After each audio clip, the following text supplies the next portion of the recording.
Assalamu alaikum. Alors voici un commentaire sous une de mes dernières vidéos. Donc le plus dur des épreuves, perdre un parent, mais en plus de la morgue et les démarches, et même au pays, la galère, on sort de là avec des traumatismes, en plus de la douleur et de la perte. C'est vrai, il y a de nombreuses personnes parmi la communauté qui ont subi des traumatismes suite à des démarches lourdes, des délais longs, que ce soit en France ou au bled au vu des rapatriements. Donc c'est vrai que c'est compliqué.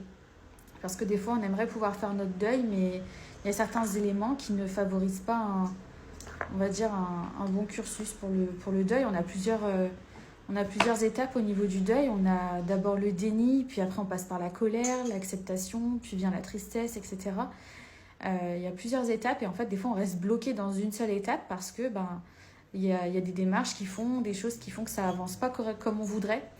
Donc c'est vrai que c'est très frustrant et ça développe en effet des traumatismes. Je vous invite vivement à en parler autour de vous. Je sais que dans beaucoup de familles musulmanes, la mort, c'est vraiment un tabou. Et pourtant, on devrait en parler parce que c'est une transition d'un monde à l'autre.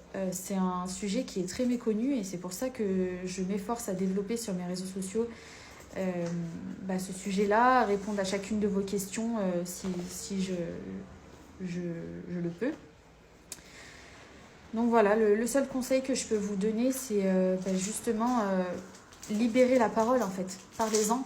Nous, on travaille avec une sœur, elle est psychothérapeute, elle a étudié la psychologie musulmane, donc elle s'appelle Jeanne, elle a son cabinet qui s'appelle Harmonie des Petits Pas et vous pouvez consulter directement pour les femmes et les enfants en ligne ou en présentiel directement sur Urge, Inch'Allah.